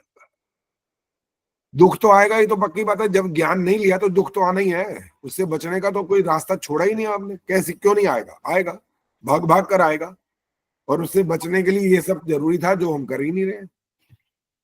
अभी क्या करें, जो तो हमने नहीं किया वो तो चलो ठीक है, हमने नहीं किया, जहाँ हमको समझ में नहीं थी, जहाँ हमारे पेरेंट्स ने हमारे को नहीं बताया, जहाँ अब क्या, छोटा सा प्रश्न करो, अब क्या करें, बस ज्यादा लंबा बात नहीं किया। अब ये करो कि अपने आप को ये समझाओ कि मैं क्या करने के लिए आई हूं, और अब तक मैंने क्या पाया, क्या किया अब तक, क्या मिला, क्या मेरे को पैसे, मेरा घर, मेरे बच्चे, ये मेरा मेरा करना छोड़ दो ना पहले तो। जब तक ये मेरा मेरा करेंगे ना तब तक दुखी होते रहेंगे, इसको छोड़ना पड़ेगा। मैं ये नहीं कह रहा हूं कि रोटी खिलाना बंद कर दो, ये मतलब नहीं है इस बात का। देखो, रोटी का संबंध बताता हूँ, रोटी का संबंध खाने का कैसे बनाना होता है। भोजन आप सब करते हो, मैं भी करता हूँ। अगर आप इसमें स्वाद ढूंढ रहे हो तो आपका भोजन करना गलत चल रहा है। मैंने ये नहीं कहा इसमें नमक ठोक दो और फिर कहो बताओ अब स्वाद है कि नहीं, ये अर्थ नहीं है। हर काम विधि पूर्वक करो, लेकिन उसके अंदर की भावना को बदलना पड़ेगा कि मैं अपने जीवन की रक्षा के लिए भोजन कर रही हूं। मैं दुनिया में क्यों आई हूं, मेरा उद्देश्य क्या, बच्चों को पालना पोसना, पैसे कमाना, घर बनाना और अपने परिवार में इज्जत कमाना, ये उद्देश्य था ही नहीं ना। ये उद्देश्य नहीं था हमारा। हम उद्देश्य को पहले बात तो जानते नहीं है, तभी तो इधर उधर फंसे हुए हैं। उद्देश्य को जानना जरूरी है पहले कि मेरा उद्देश्य था क्या। और वो जब समझ में आ गया, वो छोड़ करके चले गए थे अपनी पत्नी और बच्चे को रात को सोता हुआ। फिर पता है दुनिया क्या कहती है, अरे भाई ये तो बहुत गलत किया उन्होंने, ये तो बहुत गलत किया। अरे ठीक है, लगता है दुनिया को ये गलत किया, लेकिन जिसको उद्देश्य समझ में आ गया ना वो गलत नहीं होता है। फिर उद्देश्य प्राप्ति करना सबसे बड़ा आपका अधिकार होता है। अगर आप घर में रह करके भी ये सब अच्छे अच्छे काम कर सकते हो तो करो, दुखी मत हो उससे, दुखी मत हो, करो, घर में रह रहे हो कोई बात नहीं, लेकिन उसमें दुख को अपनाने से आपका दुख और बढ़ता रहेगा। इसमें वैराग्य पैदा करो, वैराग्य चाहिए यहाँ पर कि मेरा संबंध ये है कि मैंने इनके साथ अच्छा व्यवहार करना है, मेरा अपना कर्तव्य पूरा हो जाना चाहिए बस। अगर उसको बुखार हो गया तो मैं रोने क्यों बैठ रही हूँ, उसके वजह से मैं रोटी क्यों खाना छोड़ रही हूँ। कर्तव्य करो, कर्तव्य के लिए तो कोई आपत्ति नहीं है, कर्तव्य तो करना ही पड़ेगा। बिना कर्तव्य के करोगे क्या, नहीं तो दुनिया में कर्तव्य तो करना पड़ेगा। और अधिकार को कम से कम करते जाओ, अधिकार कम करो और कम करो। ये अधिकार नहीं है, अधिकार नहीं चाहिए मेरे को, मेरा कर्तव्य क्या है बस। ये जब आप करने लगोगे तो अब आप ईश्वर के ना प्यारे बन जाओगे। अधिकार के लिए जब तक लड़ते रहोगे तो फिर सत्यानाश होता ही रहेगा। रोज रोज मन के अंदर क्या पैदा होगा, द्वेष, जलन, ईर्ष्या, लड़ाई झगड़ा, तेरा मेरा चलता रहेगा। और फिर इसका परिणाम क्या आएगा, ये कीड़े मकोड़े बन जाएंगे और क्या बनेगा। बात नहीं करो, औरों का भी नंबर आने दो। ऐसे तो सारा दिन यही चलता रहेगा, फिर औरों का कभी भी नंबर नहीं आएगा। आचार्य जी जो परीक्षा रह गई थी वो आज नहीं होगी? अब नहीं होगी, वो तो रिजल्ट भी आ चुका, आपने देखा नहीं है क्या? नहीं, मैंने कल तो नहीं देखा, मेरी तबीयत ठीक नहीं थी उस दिन। मैंने दोनों परीक्षाएं नहीं दी आपने, पहला भाग भी नहीं दिया, दूसरा भी नहीं दिया। पहले बार तो दिया था मैंने। नहीं, आपका नाम नहीं लिखा हुआ, मैंने देख लिया। बाकी फिर देख लूंगा, जब आप ऐसा कोई कहता है तो मैं दोबारा भी चेक करता हूँ, कुछ हो सकता है गलती रह गई हो। स्वस्ति वाचन की मैं स्वस्ति वाचन की बात नहीं कर रहा हूँ, मैं दैनिक यज्ञ के मंत्रों की बात कर रहा हूँ। दिया था परीक्षा, बोलो दैनिक यज्ञ की परीक्षा दी थी पहला भाग की? नहीं नहीं है ना, मैंने देख लिया ना। 67 लोगों ने परीक्षा दी थी, 67 या 63 थे मेरे ख्याल है। मैंने 2 बार 3 बार देख लिया। जिसने नहीं दी होती, मैं पहले वाले भाग की जब अंक लिख रहा हूँ तो वहां पर ऐसे डैश लगाता हूँ कि उन्होंने परीक्षा नहीं दी है। मेरे पास तो सारा परिणाम होता है पूरा का पूरा, और मैंने परिणाम भी भेज दिया। और अगली बार के लिए ये भी कह दिया कि जो परीक्षा बीच में छोड़ देंगे उनको आगे की परीक्षा का अधिकार नहीं मिलेगा। लाभ क्यों नहीं होगा, क्यों भाई? हम चाहते हैं आप अधिक से अधिक अंक लें, आपका नाम आए, प्रथम द्वितीय तृतीय में आप अपना स्थान ढूंढो। जो परीक्षा ही छोड़ देगा, प्रथम द्वितीय तृतीय तो कहाँ रह जाएगा, नंबर सबसे ही कम रह जाएंगे।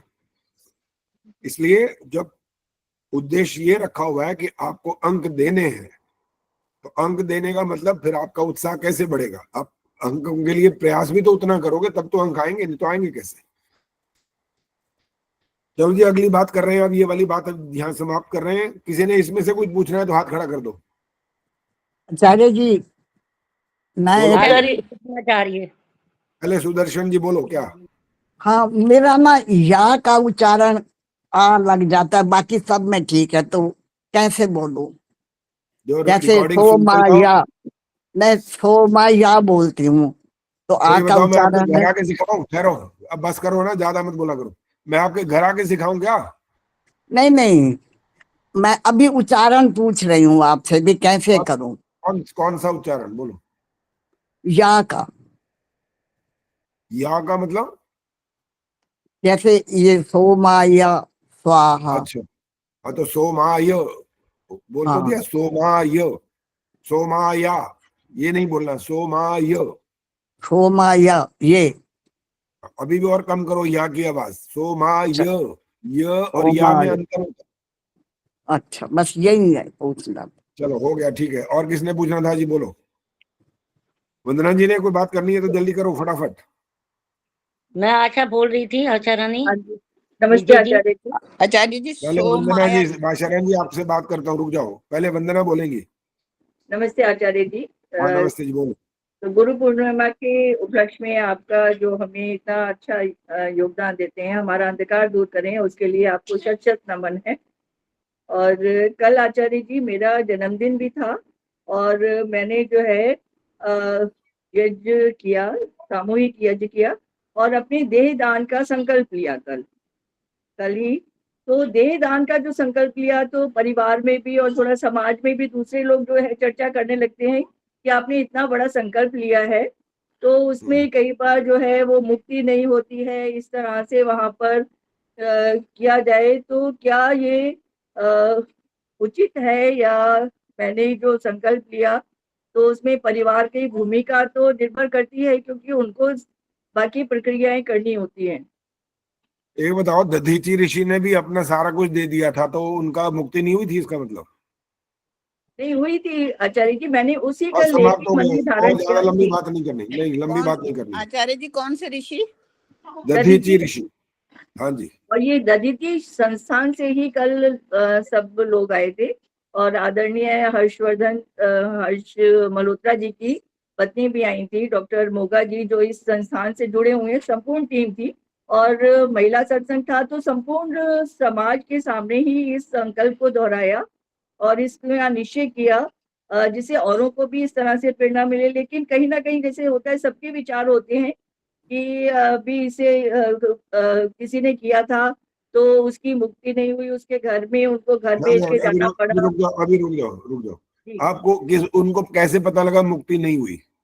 कैसे पता लगा? आचार्य जी, जैसे वो घर में बेटे ने तो कहा कि भी ये पिताजी की इच्छा थी, लेकिन पत्नी ने कहा कि ऐसा जो है संभव नहीं है, मुझे जो है रात को स्वप्न में दिखाई देते हैं।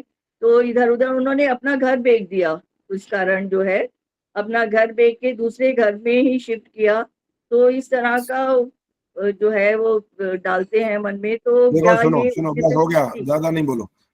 ये सब अवैधिक कार्यक्रम है और कुछ नहीं है। अगर अगर अपने अपने मन को शांत रखना चाहते हो, सुख शांति आनंद चाहते हो, तो ये अज्ञानता की बातें छोड़नी पड़ेंगी। और दूसरों का ठेका मत लो। पहली बात, अपना ठेका ले लो बस। दूसरों का ठेका नहीं लेना। दूसरों का ठेका लेने से काम बिगड़ जाता है। आप उनके सलाहकार बन सकते हो, बस ये ध्यान रखना है हमेशा। सलाहकार बनो, ठेकेदार मत बनो। ठेकेदार बनोगे तो दो रोगे जरूर, ये पक्की बात है, क्योंकि आपकी बात मानी नहीं जाएगी तो आपको दुख होगा। फिर आप सलाह दो, माने ना माने उनकी मर्जी। सलाह माने तो सलाह देना होता है ना। ठेकेदार का मतलब होता है, जैसे मकान बनाने का ठेका देते हो ना, वो करवा के छोड़ता है। चाहे देर लगाए चाहे सवेर लगाए, पैसे ज्यादा ले कम ले, वो काम करवा के छोड़ता है। ठेकेदार वो होता है। तो आप ठेकेदार बनने की कोशिश कोई भी मत करो, सलाहकार बनो। और वो भी वैसे तो उम्र ये है कि जो सलाह मांगे तब दो, अन्यथा वो भी मत दो। हाँ जी सुदर्शन जी, माइक बंद रखो। हाँ जी आशा रानी जी बोलो। आचार्य जी, मैंने जो किया ये ठीक किया, कोई गलत तो इसमें नहीं है ना? ऐसा कोई गलत नहीं किया, बिल्कुल ठीक किया, कोई गलत नहीं किया। दान पुण्य सब होता है। हाँ जी, आज बोलो आशा रानी जी बोलो। आप कर्म भोग के ऊपर कह रहे हैं। मेरी भाभी है, 6 साल हो गए ऐसे बिस्तर पर ही पड़ी है। पानी दे दो पी लेंगी, खाना दे दो खा लेंगी, जरा सर लिक्विड प्रश्न करो लेंगी, बस, बोल प्रश्न मेरे को प्रश्न सुनाओ, प्रश्न क्या है? ये कर्म भोग के ऊपर आप कह रहे हो, तो ये भी तो कर्म ही भोग रही है ना हमारी कौन सा भाभी। कर्म? कौन से कर्म? ये ऐसे कौन पड़ी से हुई है, कर्म? ना बोलना, ना चाहना, ना खाना, ना अरे पीना, बाबा ना बात कोई ना मोह है, देखो, ना सुनो कुछ। सर, ये जो आप बोल रहे हो ना सब गोलमाल वाले शब्द बोलो, मुझे वो नहीं चाहिए। ये पूछना है ये कौन से कर्म का फल भोग रही है। आप ये हाँ बताओ, या जी, तो हाँ पिछले जी, जन्म के यही कर्म बता का, दो। आप क्या बोल रहे हो ये बताओ ना, पिछले जन्म का कर्म हाँ, का फल भोग रही है, क्या बोल हाँ रही है यही आप? पूछना चाह रही हूँ, पिछले कर्मों का फल भोग रही है नहीं है, क्या है? नहीं है, पिछले कर्मों का कोई फल नहीं होता। ये शरीर का संबंध इस जन्म से होता है, बस पिछले जन्म से कोई संबंध नहीं है इसका। तो इस जन्म में भी ऐसे मतलब है, किसी से ऐसा उन्होंने व्यवहार भी नहीं किया जैसा कहा जाए इससे भी व्यवहार का उसके क्या साथ लेना नहीं देना? खान पान का संबंध होता है शरीर से। हाँ, एक्सीडेंट हो जाए तो वो अलग बात होती है, दूसरे का कारण हो जाता है वहां पर मुख्य रूप से। अगर एक्सीडेंट नहीं नहीं हुआ, सिर्फ ऐसे ही शारीरिक रोग शुरू हो गए, तो आप कारण खुद हो। और कभी कभी नहीं, डॉक्टर भी कारण बन जाते हैं। कारण ये होता है कि उम्र के हिसाब जो से कहते हैं ना भाई, आप 90 से 95 की हो रही हैं तो कह रहे हैं कहते पढ़ी वाली लेंगी। बातें मत किया करो आशा रानी जी, कहते हैं वाली बातें मत किया करो। कहते वाले लोग तो पता नहीं क्या क्या कहते हैं, इसलिए तो भजन की पंक्तियों से प्रारंभ किया हमने। कहते वाली बात नहीं चलेगी यहाँ पर। लोग कहते हैं, लोग होते कौन है कहने वाले? मुझे तो ये समझ नहीं है, लोग कौन है? वेदों के विद्वान है वो? नहीं, वो ऐसे बताओ ही पड़ी शास्त्र। रहेंगी जब तक श्वास है तो। वो जब तक आपको उसके लिए जितना जितना पुरुषार्थ करना है, और वो भी सब कुछ आपके हाथ में नहीं है। हमारे शरीर के अंदर जो रोग जब पैदा होते हैं, और कितनी उनकी अवस्था कहाँ तक चली जाती है, कहाँ तक वो सहन कर सकता है शरीर, उस पर निर्भर करती है बात। इसको पिछले जन्म से छोड़ने का जोड़ने का कोई तुक नहीं है। कोई वही है ना, मेरे माता कमाल तो यही मेरे, बात है। मेरे सुनो, आप इसके बाद मत बोलना। मेरी माता जी खुद, मेरी माँ की बात कर रहा हूँ मैं, दूसरों की बात नहीं कर रहा। उनको हम उठा करके मैं ले जाता था, उठा के लैट्रिन कराने के लिए, बताओ। तो हमने तो नहीं कहा कि पिछले जन्म के कर्म का फल है। उनको चोट लगी, गिर गई थी वो। योग आश्रम है ना रोहतक वाला, वहां वो गिर गई, पैर ठीक से लगा नहीं, वो टूट गई हड्डी, यहाँ का कूल्हे की हड्डी टूटी, पहले ऑपरेशन करवाया, और 90 साल की 88 साल की उम्र में वो जुड़ती क्या? बस उसके बाद यही हुआ जो मैं बोल रहा हूँ, यही करना पड़ा फिर, और कोई इलाज नहीं था।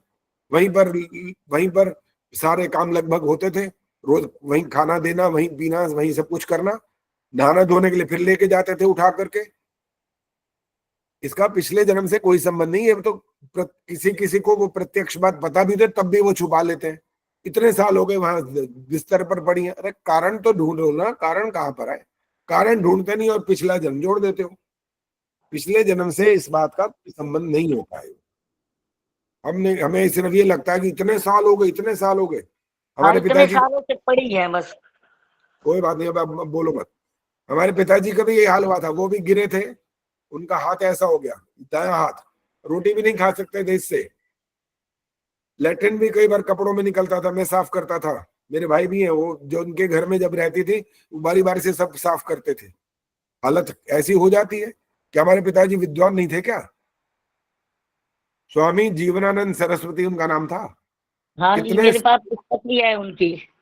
कितने सालों तक उन्होंने वेद प्रचार किया, लेकिन ये कष्ट भी भोग लिया, कारण गिर गए थे वो। साफ पता लगता है कि कारण क्या है। आप कारण छुपा लेते हो, असल में कारण बताते नहीं, और सोचो पूर्व जन्म के किसी कर्म का फल ईश्वर ने दिया है। शुभ कर्म करते हुए कष्ट जो पाते हैं ना, वो कारण यहाँ भी उपस्थित हो रहे होते हैं। हम उसका ध्यान नहीं करते, उसको इग्नोर मार देते हैं और जोड़ते हैं पिछले जन्मों से। पिछले जन्म से इसका कोई संबंध नहीं है। आपका इस जन्म का कोई कारण होता है। देख, दूसरा भी कारण बताया, आपकी गलती ना हो, कोई एक्सीडेंट में मार दे तो आप अस्पताल में पड़े रहोगे, हड्डियां टूट गई। अब चाहे नाक में घुसेड़े ना कुछ करें, जो मर्जी कर सकते हैं, जो डॉक्टर को मालूम है वो करेगा। आप क्या करोगे वहां पर? आप पर तो इन्हें रोते तो रहोगे। ऐसा कुछ आचार्य ना जी एक गिरे बात ना कहें। कुछ भी नहीं हुआ है। निर्मल छाबड़ा जी बोलो, निर्मल जी बोलो बस। आचार्य जी कहते हैं कि बुद्धि पूर्वक और समझदारी से अगर कर्म करते हो तो परेशानी और दुख से, अपयश से बच जाते हो। ये ठीक है ना? वैसे तो बहुत कुछ ठीक है, सब कुछ आपके हाथ में भी नहीं है। कारण Yes. बता दिए अभी। हाँ जी, कारण हाँ ये जी। बता दिए कि आप केवल दुनिया में अकेले प्राणी नहीं हो, इसीलिए आध्यात्मिक आधि भौतिक आधि दैविक दुखों का नाम आया है। जो न्याय पूर्वक आपके साथ होता है उसका नाम होता है कर्म का फल, और जो अन्याय और दुर्घटनाएं आदि हो जाती हैं दूसरों के कारण से, वो कर्म के फल नहीं होते हैं। उसका लाभ इन तीनों में से ढूंढना पड़ता है कि आध्यात्मिक है, आधि भौतिक है, आधि दैविक है। आचार्य जी एक प्रश्न पूछना चाह रही हूँ छोटा सा। पूछो पूछो पूछो। मैं ये कह रही थी कि जैसे आपने कहा कि भाई सब कुछ देखो ये जन्म का है, जो भोग रहा है किसी भी कारण से। क्या बोला कि जो कुछ भी है सब कुछ इसी जन्म का है, जो अपने किसी ना किसी कारण से भोग रहा है। तो मैं ये जानना चाह रही हूँ कि जो ये संचित कर्म और प्रारब्ध कर्म कहे जाते हैं कि भाई इनको भी आदमी भोगता है, तो फिर वो कौन से हैं, ये जानना चाह रही हूँ। अभी गायत्री गुप्ता ने जो पूछा था संचित वाला, तब आप उपस्थित थे? हाँ जी। तो फिर आप क्यों पूछ रहे हो? बता तो दिया था संचित और प्रारब्ध में क्या अंतर होता है। हाँ जी, वो भोगना तो होता है, लेकिन ये मतलब है मेरा। नहीं ये मतलब है नहीं, क्लियर तो करो, क्या पूछा ही नहीं आपने मुझे। ये मतलब है एक जन्म में भोगना होता है क्या कि जैसे अरे बाबा कोई व्यक्ति, फिर अब वहां कहाँ पहुंच जाते हो, दौड़ तुम्हारी बहुत पता नहीं किधर किधर को चलती रहती है। दोबारा सुन लो, अब दोबारा सुनो, बोलो नहीं, अब सिर्फ सुन लेना। अच्छा जी। उदाहरण भी दिया था बकायदा कि आपने अगर 10 करोड़ रुपए जमा कर लिए, बैंक में जमा हो गए, और आपने बंगला खरीदने के लिए 9 करोड़ रुपए निकाल लिए, तो 9 करोड़ जो निकाल लिए ये प्रारब्ध हो गया। अब थे वो संचित, लेकिन अब संचित में 1 करोड़ बचा, 9 करोड़ जो है वो प्रारब्ध है। अब इसको दूसरा उदाहरण सुनो। अगर आपने इस मनुष्य जन्म में अगर 1 लाख कर्म किए, 50,000 किए गंदे और 50,000 किए अच्छे, अब ये ईश्वर के हाथ में, वो आपको 50,000 बुरों का फल दे या अच्छों का, देने उसने सारे ही हैं। और जो भोगने के लिए आपको मिल जाएंगे ना, मान लो 50,000 में से 10,000 के बदले में जो बुरे कर्म है, उसने मुझे अगर सांप बनाना है, तो सांप जो बनाना है ये है हमारा प्रारब्ध। 40,000 अभी भी बचे पड़े हैं, उनका भी दंड मिलने वाला है, कब हमें नहीं पता। और जो 50,000 अच्छे हैं उनका भी मिलेगा, वो मनुष्य जन्म मिलेगा। अब समझ आया? आचार्य जी क्या वो इसी जन्म में ही फिर सारा? नहीं अभी मत बोलो, अभी मत बोलो, सिर्फ हाथ खड़ा किया और कैमरा ऑन रखो, नहीं तो मैं जवाब नहीं दूंगा। नीलिमा जी पहले बताएंगे, जो प्रश्न कर रहा है उसको तो समझ में आनी चाहिए ना बात। माइक ऑन करके बोलो। आपने उदाहरण के द्वारा बता दिया कि सांप बनाया, और कोई उदाहरण थोड़ा बहुत जैसे इस जीवन में एक आध उदाहरण और दे दीजिए। इनसे कोई संबंध नहीं है यहाँ ना। जाति मिल गई आपको, बस जाति आयु भोग का मतलब अपने आप समझा करो। जाति मिल गई तो सब कुछ मिल गया। गधा बन गए, अगर पशु बन गए, कीड़े मकोड़े बन गए, तो आयु कितनी लंबी होगी? 100 वर्ष थोड़ी हो जाएगी उसकी, थोड़ी सी रहेगी। कोई 15 साल, 20 साल, 30 साल बस। और भोग में क्या खाएगा? घास खाएगा। अगर मांसाहारी होगा तो मांस खाएगा, बस। भोग का मतलब वहां ये हो जाता है। वो संचित में आ गया, जाति मिली तो सब कुछ आ गया, बस। उसी के आधार पर आयु और भोग को जोड़ लेना होता है। अच्छा जी, चलो जी, अब सुषमा कांत जी बोलो। आचार्य जी मुझे भी कुछ पूछना था। नमस्ते जी। सुषमा कांत पहले बोलो। हाँ जी, आपने जैसे बोला ना, जैसे 10,000 के कर्मों के बदले वो सांप का वो मिल गया, बुरे कर्मों के बदले में बाकी जो 4,000 बचे एग्जाम्पल अकॉर्डिंग, वो क्या अगले उसमें जुड़ेंगे? बिल्कुल मिलेंगे, जैसे जैसे मिलते जाएंगे हमें। तो वैसे तो हमने उदाहरण नाम मात्र दिया ना कि 10,000 का ये फल है, हो सकता है 1 कर्म का फल हो तो 49,000 आगे बढ़े रहेंगे फिर तो। मतलब हमें नहीं पता ये सब, अगले जन्म हम में नहीं जानते। बोलो बोलो बोलो बोलो। अगले जन्म में भोगने पड़ते हैं बाकी? हमें नहीं बताना, ये नहीं पता भाई। अगले जन्म या ईश्वर की ये कर्म के फल की व्यवस्था ईश्वर के हाथ में है। अगले जन्म और पिछले जन्म नहीं जान सकते हो, वो ईश्वर के हाथ में है फल की व्यवस्था। चाहे तो हमें दोबारा इंसान बना दे पहले। 50,000 है ना, तो 50,000 अगर अच्छे हैं तो पहले मनुष्य भी बना सकता है। लेकिन ये अर्थ मत समझना कि 50,000 जो बुरे थे वो खत्म हो गए। खत्म नहीं होंगे कभी भी। हर एक का एक एक कर्म का फल भुगवा के छोड़ेगा। ये उसके हाथ में। कर्मण्येवाधिकारस्ते मां फलेषु कदाचन, ये गीता का उपदेश है, लेकिन है वेदों के अनुसार ही। कर्म का अधिकार आपके हाथ में, फल का अधिकार आपके हाथ में नहीं है। बोलो कौन बोल रहा है? आचार्य जी मैं चाहती हूँ हाँ जी संतोष जी बोलो। इसी संदर्भ में आपने पहले एक उदाहरण भी दिया था कि जैसे बीज है, बीजों का जो उगना होता है वो उनका हर एक का अलग अलग, जैसे कि कोई पौधा जल्दी निकल आता है, बीज जो है अंकुरित जल्दी हो जाता है, जैसे आम का पेड़ है वो कई साल लेता है। तो इस तरह कई जो दिया था इसका कि जो हमारे संचित कर्म होते हैं उनमें जो कर्म हमारे बचे हुए होते हैं उनका फलने का समय होता है। जब हमें कर्म जब कर्म का समय आने उसका फल देने का समय आ जाता है तब हमें उसका फल मिलता है, इस जन्म में मिले चाहे अगले किसी भी जन्म में मिले। किस रूप में वो उदाहरण और स्पष्ट करो। अभी अपने गोलमाल बात की, अच्छी नहीं करी अभी तो।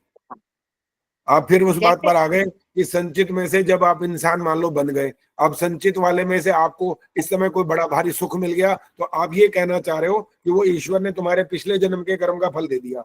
ईश्वर यहाँ नहीं देगा, ऐसे फल नहीं दे सकता। पिछले जन्म ईश्वर का ऐसे नहीं, फल। हाँ बोलो। जो हमारे संचित कर्म थे, हाँ संचित संचित कर्म का, थे, हाँ बोलो बोलो, संचित थे तो उसमें कुछ ऐसे कर्म होते हैं जिनका फल देने में कुछ समय लगता है, जैसे कि आपने उदाहरण दिया था कि आम का जब हम बीज ये बोते जो हैं तो ये हो गया। अभी और बोलो, ये संचित वाला कर्म को इंसान के कर्म फल से जोड़ के दिखाओ बस, और कुछ नहीं बताना। तो आपने कहा जैसे कैसे समय की आपने बात की है कि जो ये आम के वृक्ष की बात करें या चंदन के वृक्ष की बात करें, ये कई साल लेते हैं। गेहूं तो आपको 6 महीने में मिल जाता है, लेकिन ये तो उसी जन्म से संबंध रखता है ना। पशु ये जो वृक्ष आदि की बात हो रही है, इसमें जन्म जन्मांतर का अंतर कहाँ आया। और आप कर्म जो संचित कर्म की बात करो, वो तो आप इस यहाँ पर जैसे देर से और सवेर से वो जोड़ने की बात कर रहे हो, और वो बीच में ईश्वर ऐसे संचित कर्म का फल नहीं दे सकता। आप वहीं पर घूम रहे हो अभी तक, वहां मत घूमो। आपको मनुष्य जन्म दे दिया, वो संचित में से प्रारब्ध आपका आ चुका है, अब उस संचित में से अब नहीं दे सकता वो यहाँ पर। लेकिन हमारे जीवन में जैसे कुछ समय कुछ वर्षों बाद, चाहे बचपन में या बुढ़ापे में, कोई हमें ऐसा दुख मिलता है या कोई हमें ऐसा हमारे साथ एक्सीडेंट हो जाता है, तो क्या वो पीछे संचित कर्मों में से नहीं होता, चाहे वो कई साल पीछे का हो? बिल्कुल नहीं होता। अभी इसलिए उदाहरण देता हूँ, अभी यहीं रहना, आपसे बात करूंगा। मान लो एक्सीडेंट हो गया, मान लो एक्सीडेंट हो गया, और आपके अब छोटा छोटा प्रश्न आएगा, उसका उत्तर देना। ये एक्सीडेंट ईश्वर ने करवाया? उत्तर क्या है? नहीं। तो फिर कर्म का फल आप कहाँ ढूंढ रहे हो अब तक? फिर जब आप कह रहे हो कि ऐसे पिछले किसी जन्म के कर्म का फल दुख रूप में, मान लो एक्सीडेंट हो गया, तो आप अभी तो खुद कह रहे हो कि ईश्वर ने नहीं करवाया, तो कर्म का फल कहाँ हुआ पिछले जन्म के? ईश्वर ने तो नहीं कराया, लेकिन जो दुख भोगा, जो चोट लगी या हड्डी टूटी या जो है, तो वो कर्म का फल नहीं हो सकता क्या? कर्म का फल हो सकता है। पिछला जन्म कहाँ जुड़ गया फिर यहाँ पर? अब पिछला नहीं, संचित कर्म जो कई साल चलते रहते हैं। संचित किसके थे वो? संचित मनुष्य के थे।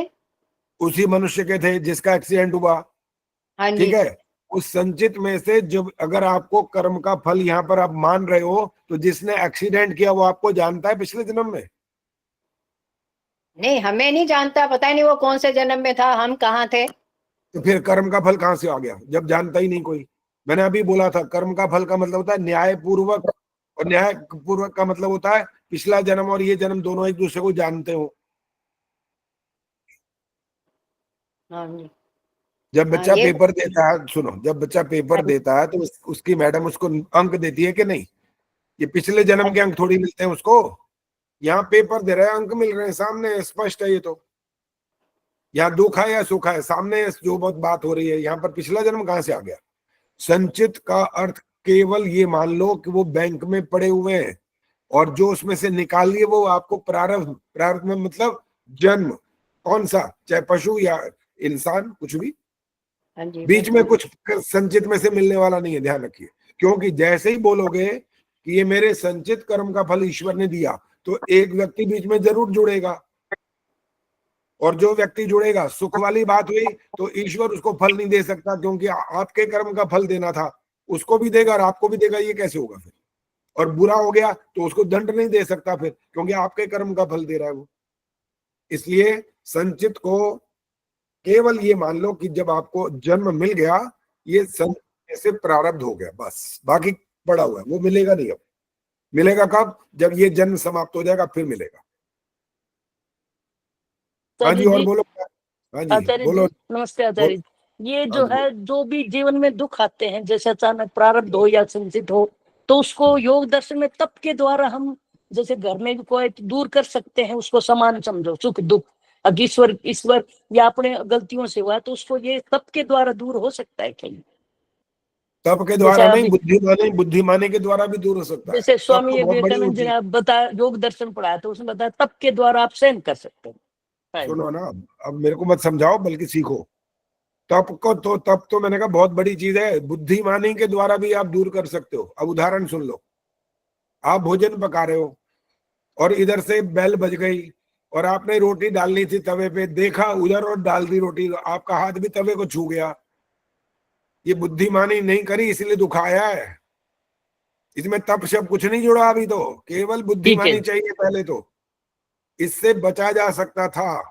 ध्यान रखोगे तो बच जाओगे, ध्यान नहीं रखोगे तो दुखी हो जाओगे, बस।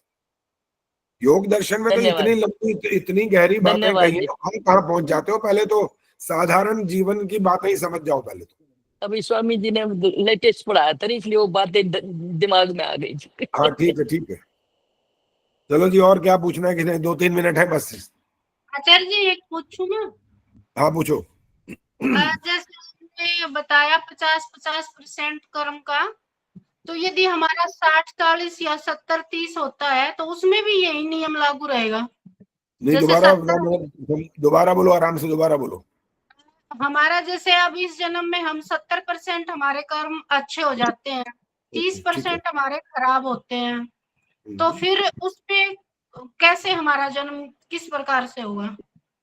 अभी तो एक बात बोली थी, आप ध्यान से सुना करो। गहना कर्मणो गति बोली थी पहले, याद है?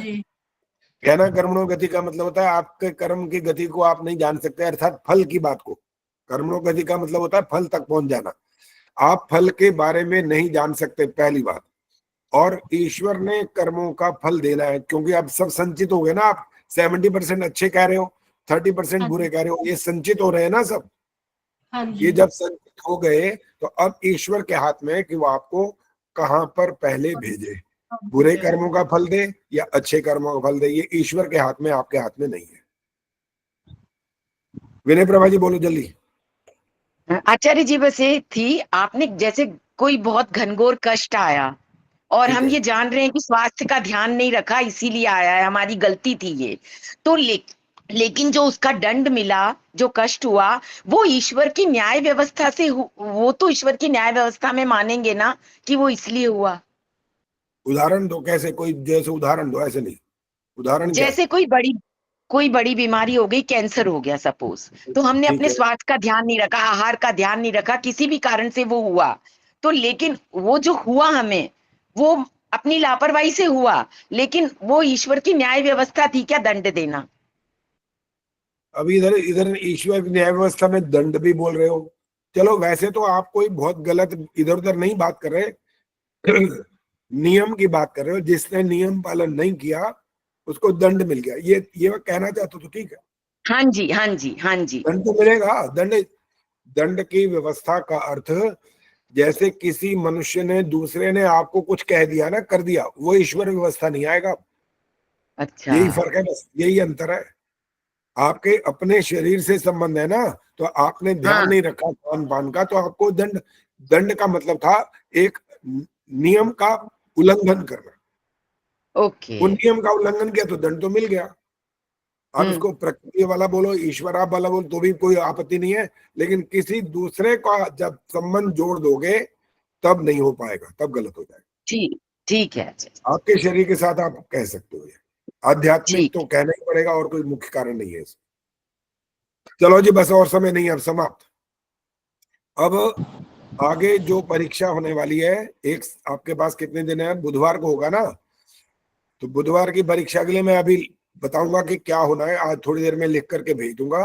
परीक्षा होगी या तैयारी करने का समय होगा, बता दूंगा कितना समय होगा। आपको ट्रैक भेजने वाला हूं मैं। ट्रैक में आपको कुछ दिन मिल जाएंगे, आज जैसे शुक्रवार, शनिवार, रविवार, सोमवार, मंगलवार, 4 दिन है आपके पास। और जो भजन मैंने लिख के भेजा था, जो अंत में लिखा था भजन, याद है किसी को शब्द वो?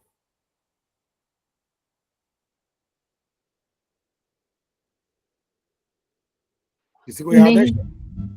नहीं। बताओ, अगर याद है तो जल्दी बोलो, नहीं बता तो नहीं मत बोलो। याद नहीं है, ठीक है। तो भजन दोबारा आपको भेज दूंगा, उसका ट्रैक भेज दूंगा। इसका आपको 4 दिन के अंदर अंदर आपको ये गा करके भेजना है यहाँ पर। और रिकॉर्डिंग अच्छी नहीं होगी अगर, तो नंबर कट जाएंगे, ध्यान रखना। स्वर, ताल और शब्द का चयन बिल्कुल आपको जो शब्द लिखे वही का वही बोलना है, बदलने नहीं है। और ये आपकी जो प्रतियोगिता है, अब संगीत वाली प्रतियोगिता आ रही है, और इसके बाद फिर आपका फिर वो वाला जो बाकी क्रम चल रहा है वो फिर चलेगा। जो तीसरा भाग आ जाएगा इसके बाद, उसकी तैयारी साथ साथ शुरू करिए। केवल जब परीक्षाएं होती है ना बच्चे की, तो परीक्षा का मतलब ये नहीं होता कि एक हफ्ता एक पेपर के बाद फिर दोबारा बाद में परीक्षा आती है। हर रोज परीक्षा होती है। बता दिया जाता है कि आपके इस दिन ये वाली है, अगले दिन ये है, एक छुट्टी है, फिर ये। आपको तो 4 छुट्टियां मिल रही हैं, 4 छुट्टियों में ये सब तैयारी करनी है। और अगर आपने उसी दिन नहीं भेजा, अगर आप उसी दिन नहीं भेजोगे जिस दिन आपको कहा जाए बुधवार को, तो फिर आपका पेपर चेक नहीं होगा, नंबर नहीं मिलेंगे। इसमें कोई छूट नहीं मिलेगी किसी भी तरह की। पद्मा बोलो, क्या कहना है? आचार्य जी, आचार्य जी, आपने जब ये भजन भेजा था तो उसके साथ ये भी कहा था कि अगर कोई भजन में नहीं पार्टिसिपेट करेगा तो उसको या तो ईश्वर भक्ति का कोई गीत लिखना होगा या कोई देशभक्ति की कविता लिखनी होगी। बिल्कुल, ये आपको छूट दे दी जाएगी, लेकिन आपको अपने नाम पहले भेजने पड़ेंगे अब। ठीक है, 2 दिन है आपके पास। आज है अभी शुक्रवार, रविवार तक आप अपने नाम अलग अलग लिख के भेजिए। प्रतियोगिता का नाम लिखना, गायन प्रतियोगिता और अपना नाम काफी है। कविता, लेखन या आप देशभक्ति गीत, जो भी आप लिखना चाहते हो उसका नाम जरूर लिख देना, ताकि मैं अलग अलग विभाग पहले से बना के रखूंगा और उसकी वो बात हो जाएगी। लेकिन फिर कविता आपकी अपनी लिखी हुई होनी चाहिए, ध्यान रखना। इसमें ईमानदारी से काम करना है। फिर दूसरों पर इधर उधर से ढूंढ ढांड के मत करना, अपनी योग्यता को बढ़ाने का अपने प्रयास करना है। चलिए, समय हो गया, और बात नहीं। ओम द्यौः शांतिरंतरिक्षं शांतिः, पृथिवी शांतिरापः शांतिरोषधयः शांतिः, वनस्पतयः शांतिर्विश्वे देवाः शांतिर्ब्रह्म शांतिः, सर्वं शांतिः शांतिरेव शांतिः, सामा शांतिरेधि। ओम शांति शांति शांति। जो बोले सो अभय। वैदिक धर्म की जय हो। जगत गुरु महर्षि दयानंद की जय जय। भारत माता की जय। हमारी समाज वेद की ज्योति जलती रहेगी। ओम का झंडा वैदिक ध्वनि ऊंचा रहेगा।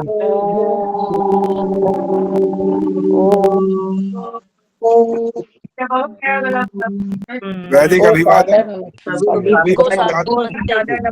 नमस्ते जी। गुड़िया को भी